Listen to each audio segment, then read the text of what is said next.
ரெட்டி ஃபேமிலியிலிருந்து நிரஞ்சனுக்கு என்ன பிசினஸ் கிடைச்சது? அவங்களுக்குள்ள ஏதாச்சும் டீல் இருக்கான்னு கண்டுபிடிச்சிங்களா என்று விக்ரம் அபினவிடம் கேட்டான். அபினவ் சிறிது நேரம் யோசித்துவிட்டு, ரெட்டி ஃபேமிலிக்கு பெங்களூர்ல ஒரு முக்கியமான பிசினஸ் போயிட்டு இருக்கதா நான் கொஞ்சம் பேர்கிட்ட கேட்டு தெரிஞ்சுக்கிட்டேன்.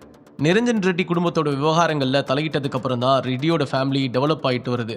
நிரஞ்சன் தான் உங்களுக்கு ஹெல்ப் பண்றான்னு நினைக்கிறேன் என்று சொன்னான் அபினவ். விக்ரம் கொஞ்சம் யோசித்து விட்டு, சரி, அவங்க கொஞ்ச நாளைக்கு சந்தோஷமா இருக்கட்டும், எதுக்கும் நீங்க நிரஞ்சனையும் ரெட்டி ஃபேமிலியும் கவனிச்சுக்கோங்க என்று சொன்னான். உடனே சரியென தலையை ஆட்டிவிட்டு லேசாக சிரித்தான் அபினவ். சரி, நிரஞ்சன் கிட்ட இருந்து ஏதாவது டிஃப்ரெண்ட் ஆக்டிவிட்டீஸ் தெரிஞ்சா எந்த நேரத்திலையும் எனக்கு இன்ஃபார்ம் பண்ணுங்க என்று சொல்லி அவனுடைய சேரில் இருந்து எழுந்து நடந்தான் விக்ரம். அபினவும் மரியாதையுடன் சரியென தலையை அசைத்தான். அபினவிடம் நிரஞ்சனை பற்றிய விஷயங்களை தெரிந்து கொண்டு சுரபியை அழைத்து கொண்டு டின்னருக்கு சென்றான். அங்கே ஜுவல்லரி குரூப்பை பற்றி இருவரும் நீண்ட நேரமாக பேசிவிட்டு அங்கிருந்து கிளம்பி வீட்டிற்கு வந்தார்கள்.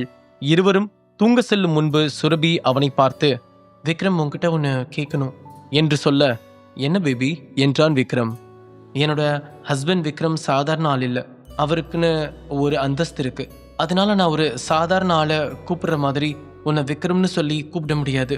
மற்றவங்க முன்னாடி நான் உன்னை விக்ரம்னு கூப்பிட்டா அந்த இடத்துல உனக்கு அவ்வளவு மரியாதையா இருக்காது. அதனால இனிமே உன்கிட்ட மரியாதையா பேச ட்ரை பண்றேன் என்று சிரித்துக்கொண்டே சொன்னாள் சுரபி. அதை கேட்ட விக்ரம் லேசாக சிரித்துக்கொண்டு, நான் எனக்கு மரியாதை கொடுன்னு எப்போ வச்சு சொன்னா, அதுவும் இல்லாம புருஷனை பேர் சொல்லி கூப்பிடுறதும் ஒருமையில பேசுறதும் மரியாதை குறைச்சலான விஷயம்னு யார் சொன்னாங்க? மற்றவங்க என்ன நினைக்கிறாங்கன்றதெல்லாம் விடு பேபி. உனக்கு என்ன எப்படி கூப்பிடுறது பிடிச்சிருக்கோ அப்படி கூப்பிடு. நான் இப்போ இந்த நிலைமையில இருக்கேன்னா அது எதுவும் தனியா வந்தது கிடையாது. எனக்கு சப்போர்ட்டா எப்பவும் நீ கூடவே இருக்கிறதுனால வந்ததுதான் என்று சொன்னான் விக்ரம். அந்த வார்த்தைகளை கேட்கும்போது சுரபிக்கு மகிழ்ச்சியாக இருந்தது. அவள் விக்ரமை பார்க்க முடியாமல் வெட்கத்தில் முகத்தை கீழே குனிந்து கொண்டாள். அவளுடைய கன்னங்கள் வெட்கத்தில் சிவந்தது. நம்ம 2 பேரும் இப்போ ரொம்ப சந்தோஷமா இருக்கும். பொது வழியில நான் உன்னை அப்படி கூப்பிடுறத பார்த்து உன்னோட ஃபேன்ஸ் எல்லாம் கோபிச்சுக்க மாட்டாங்களா என்று சொல்லிக்கொண்டே பால்கனிக்கு வந்தாள் சுரபி. ஃபேன்ஸா? அது யாரு என்று லேசாக சிரித்தபடி கேட்டுக்கொண்டே அவள் பின்னால் சென்றான் விக்ரம். இல்லை விக்ரம், நான் ஒரு பொண்ணு. எனக்கு மற்ற பொண்ணுங்களோட மனநிலை என்னன்னு நல்லாவே தெரியும். உன்னை மாதிரி அழகான பையனை பார்த்து கண்டிப்பாக மற்ற பொண்ணுங்களுக்கு ஒரு க்ரஷ் இருக்கும். அவங்க முன்னாடி உன்னை அப்படிலாம் பேசினா அது நல்லா இருக்காது என்று சொன்னாள் சுரபி. அதை கேட்ட விக்ரம் சிரித்து கொண்டே, ஹே, எல்லாரும் புருஷங்கிட்ட மற்ற பொண்ணுங்க வந்து பேசுறத பார்த்தாலே கோபப்படுவாங்க. நீ என்னடானா அவங்க எல்லாம் ஈஸியாக வந்து என்கிட்ட பேசுறதுக்கு வழி சொல்ற? சே, யாரு கிடைக்கும் இப்படி ஒரு பொண்டாட்டி? நான் ரொம்ப கொடுத்து வச்சவன். ஆனா என் பேபியை தாண்டி நான் யாருக்கிட்டையும் போக மாட்டேன்னு அவங்களுக்கும் தெரியும் என்று சொன்னபடி அவள் அருகில் வந்து நின்றான் விக்ரம். சுரபி ஏதும் பேசாமல் பால்கனியில் இருந்து மும்பை சிட்டியை பார்த்து கொண்டிருந்தாள். இரவு நேரத்தில் மும்பை சிட்டி முழுவதுமே வண்ண விளக்குகளால் ஜொலித்துக் கொண்டிருந்தது. கொஞ்ச தூரத்தில் உயரமான கட்டடங்களுக்கு நடுவே Surabhi group of industries building தெரிந்தது. அந்த கட்டடத்தின் உயரத்தில் விக்ரமின் பலூன் தெளிவாக தெரியும். சுரபி அதையே பார்த்து கொண்டிருந்தாள். அவள் எப்போதெல்லாம் அந்த பலூனை பார்க்கிறாளோ அப்போதெல்லாம் விக்ரம் அவள் மீது வைத்திருக்கும் அன்புதான் அவளுக்கு தெரியும். விக்ரம் சுரபி பார்த்து கொண்டிருந்த திசையை பார்த்தாள். அவனது உதட்டில் சிறு புன்னகை தோன்றியது. இன்னும் கொஞ்ச நாள்ல நம்ம அங்க ஷிஃப்ட் ஆயிடுவோம் பேபி என்று மெல்லிய குரலில் சொன்னான் விக்ரம். நீ எனக்காக நிறைய பண்ணிட்டு இருக்க விக்ரம், ஆனா என்னால உனக்கு எதுவும் செய்ய முடியல. இன்னும் சொல்லணும்னா என்னால உனக்கு நிறைய பிரச்சனை தான் வந்துட்டு இருக்கு. அப்படியெல்லாம் இருந்தும் உனக்கு ஏன் இன்னமும் என்ன பிடிச்சிருக்கு என்று சுரபி அவனை பார்த்து கேட்டாள். அவள் கண்களில் ஏதோ ஒரு விவரிக்க முடியாத ஏக்கம் இருப்பதை விக்ரமால் புரிந்து கொள்ள முடிந்தது. ஏன் இப்படியெல்லாம் கேட்குற? யாரோ ஒருத்தவங்களுக்காக இதெல்லாம் பண்ணுறேன். நீ என்னோட பொண்டாட்டி பேபி. உனக்காக பண்ணாமல் நான் இதெல்லாம் யாருக்காக பண்ணணும்? அதுவும் இல்லாமல் எனக்கு உன் மேலே எப்பவுமே கோவம் வராது. உன்ன மாதிரி ஒரு ஒய்ஃப் ஒருத்தனுக்கு கிடைச்சா அவனால் எப்படி உன் மேலே கோவப்பட தோணும் சொல்லு? என்னை பொறுத்த வரைக்கும் நீ தான் என்னோட உலகம் என்று சொன்னான் விக்ரம். அதை கேட்டதும் சுரபிக்கு உண்மையிலேயே கண்களில் கண்ணீர் தேங்கி நின்றது. உடனே விக்ரம் அவள் கையை பிடித்து கொண்டு, பேபி, இதுக்கெல்லாம் நீ ஃபீல் பண்ணணுமா? இதெல்லாம் ஒரு புருஷன் பொண்டாட்டிக்கு செய்கிற சாதாரண கடமை. இதையெல்லாம் நீ பெருசாக நினச்சிட்டு இருக்காத. ஒரு நாளைக்கு நீ பெருமைப்படுற மாதிரி நான் ஏதாவது பண்ணுவேன். அது வரைக்கும் இந்த ஆனந்த கண்ணீரை எல்லாம் சேவ் பண்ணி வச்சுக்கோ. இப்போ தேவையில்லாம அழுறதை நிறுத்து என்று சொன்னான். சுரபி லேசாக தலையை ஆட்டியபடி மீண்டும் பால்கனி வழியாக சிட்டியை பார்த்தபடி நின்றாள். அதற்கு பிறகு இருவரும் நீண்ட நேரமாக அங்கேயே பேசிக்கொண்டு நின்றிருந்தார்கள். இவ்வளவு நேரம் இருவரும் மனம் விட்டு பேசியது உண்மையிலேயே அவர்களுக்கு கொஞ்சம் ஆறுதலாக இருந்தது. அடுத்த நாள் காலையில் விக்ரம் லம்போவை கூட்டிக் கொண்டு ஹோட்டலை விட்டு வெளியேறினான். லம்போ, நேரா கிருஷ்ணா இன்டர்நேஷனல் பில்டிங்க்கு வண்டியை விடு என்று விக்ரம் சொல்ல, ஓகே பாஸ் என்று சொன்னவன் காரை வேகமாக கிருஷ்ணா இன்டர்நேஷனல் பில்டிங்கை நோக்கி ஓட்டி சென்றான். சிறிது நேரம் அமைதியாக காரை ஓட்டிக்கொண்டு வந்த லம்போ கொஞ்சம் தயங்கிக் கொண்டே விக்ரமை பார்த்து பேசினான். சார், நேத்து வந்த பீஸ்ட் கேங் வச்ச டிமாண்டை பத்தி நீங்க என்ன சார் முடிவு பண்ணிருக்கீங்க என்று லம்போ கேட்க, ஏன் அதை பத்தி கேட்குற என்ற சந்தேகத்துடன் கேட்டான் விக்ரம். இல்லை சார், உண்மையிலேயே அந்த பீஸ்ட் கேங் ரொம்பவே மோசமானவங்க. அவங்க கிட்ட நம்ம ஃப்ரெண்ட்ஷிப்பாக பழகினாலும் விரோதிகளாக பழகினாலும் பாதிப்பு நமக்கு தான் வரும். பணத்துக்காக எது வேணாலும் பண்ணக்கூடிய கூட்டம். என்னை கேட்டால் நீங்கள் அவங்க கிட்ட இருந்து விலகி இருக்கிறது தான் நல்லது. இது கிருஷ்ணா குடும்பத்தோட பிரச்சனை தானே, அவங்களே பார்த்துக்கிட்டோம் என்று சொன்னான் லம்போ.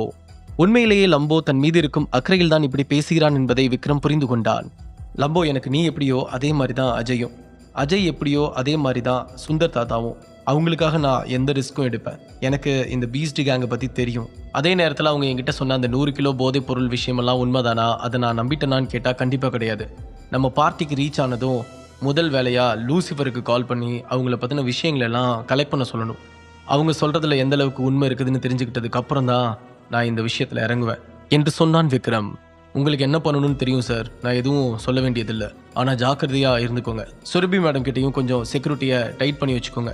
அதை சொல்ல தான் இந்த டாப்பிக்கே எடுத்தேன் என்று சொன்னான் லம்போ.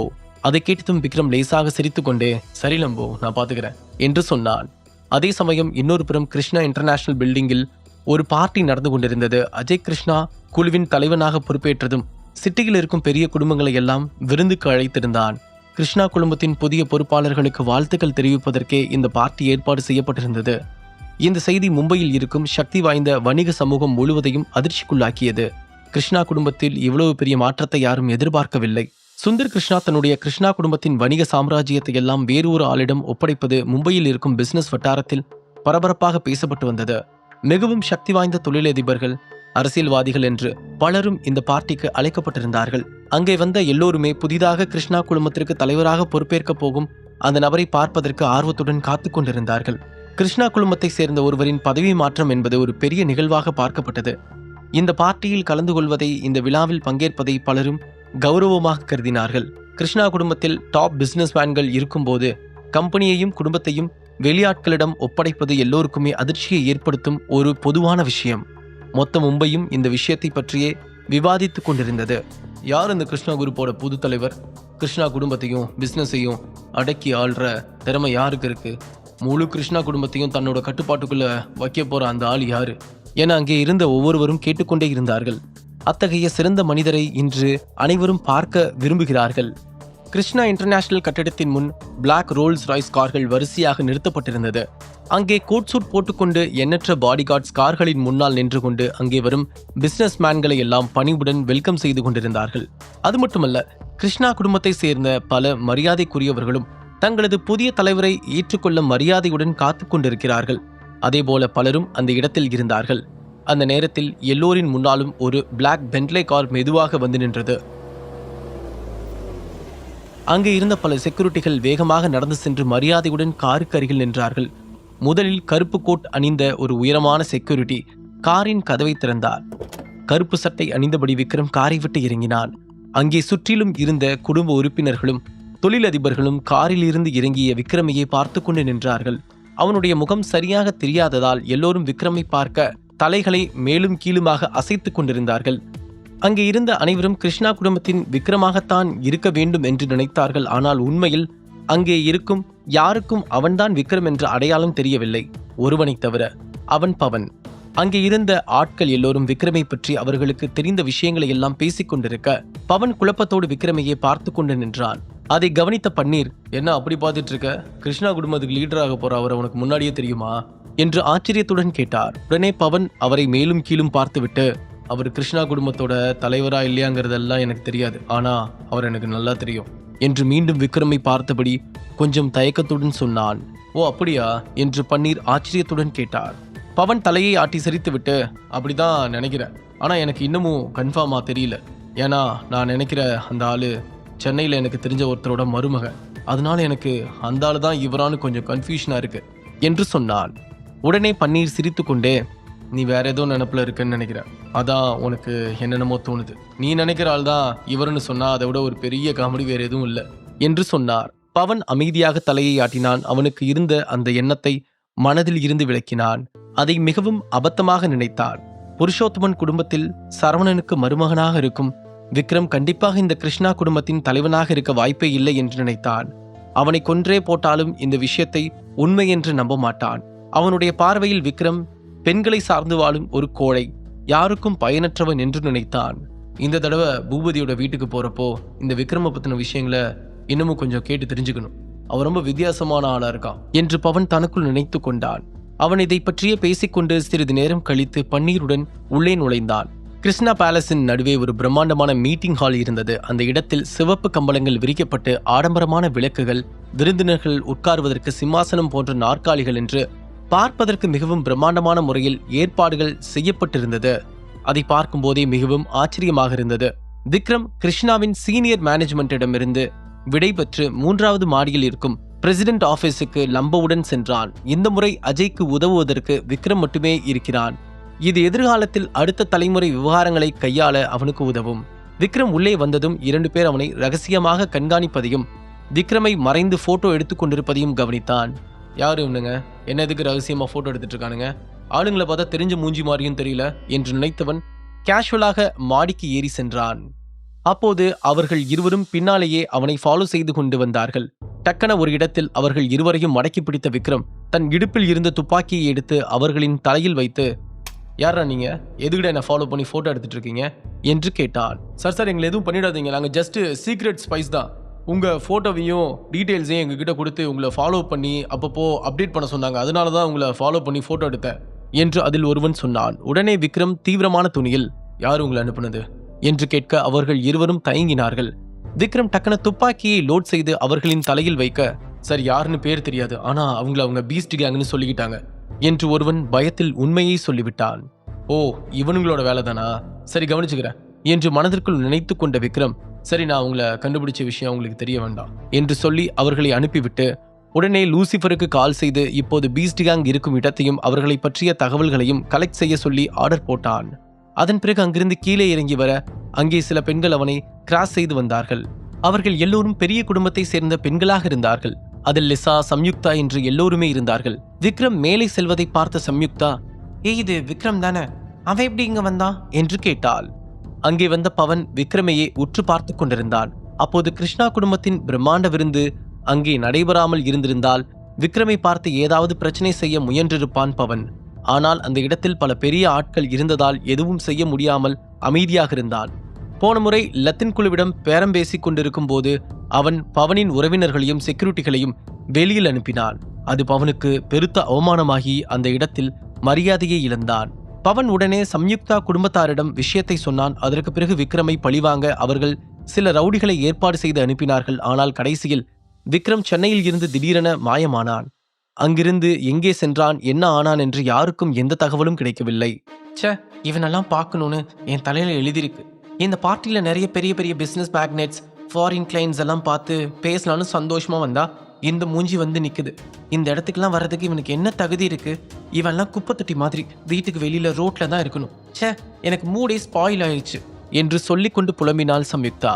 அப்போது அங்கே வந்த பன்னீர், பவன் இருவரிடமும் சம்யுக்தா விக்ரமை பற்றி சொல்லி கடுப்பானால் அது உண்மையிலேயே விக்ரம் தான் என்று தெரிந்து கொண்ட பவனுக்கு பயங்கரமான கோபம் வந்தது. இதற்கு முன்னால் விக்ரம் செய்த அவமானங்கள் எல்லாம் அவன் கண் முன்னால் வந்து சென்றது. அப்போது அருகில் நின்றிருந்த பன்னீரிடம் விக்ரமை பற்றிய எல்லா விஷயங்களையும் சொல்லிய பவன், பன்னீர், இவனுக்கு நான் யாருன்னு காட்டணும் என்று கோபமாக சொன்னான். பூபதி நந்தா குடும்பத்தை சேர்ந்த பன்னீர் விக்ரமையே பார்த்து கொண்டிருந்தான். அவர்கள் பேசுவதையெல்லாம் கேட்டுக்கொண்டிருந்த விக்ரம் திரும்பி அவர்களிடம் வந்து அமைதியாக பன்னீரை பார்த்து, நீங்க பூபதி நந்தா குடும்பத்தை சேர்ந்தவரா என்று கேட்டான். சென்னையை சேர்ந்த சம்யுக்தா குடும்ப முட்டாள்களை கிருஷ்ணா குடும்ப நிகழ்வில் சந்திப்பான் என்று விக்ரம் கொஞ்சமும் நினைக்கவில்லை. மேலும் அவர்கள் பூபதி நந்தாவின் குடும்பத்தில் இருந்து நேரடியாக இங்கே வந்திருப்பார்கள் என்று விக்ரம் நினைத்தான். பவன் சொன்னதையெல்லாம் கேட்கும்போது விக்ரமுக்கு கோபமும் சிரிப்பும் ஒரே நேரத்தில் வந்தது. உண்மையான பூபதி நந்தா குடும்பத்தை சேர்ந்தவங்க என் கூட சண்டை போட்டு ஜெயிக்க முடியும்னு நீங்க நினைக்கிறீங்களா? சென்னையில் நடந்த ஒரு ஈவெண்ட்ல நான் உங்களெல்லாம் எப்படி வெளியே இழுத்து தள்ளினேன்னு மறந்துட்டீங்களா என்று சொல்லிக்கொண்டு சிரித்தான் விக்ரம். சம்யுக்தாவும் பவனும் பழைய விஷயங்களை நினைத்து கோபம் கொண்டனர். முழு கதையையும் கேட்டு மகிழ பாக்கெட் FM ஆப்பை டவுன்லோட் செய்யுங்கள். லிங்க் டிஸ்கிரிப்ஷனில் கொடுக்கப்பட்டுள்ளது.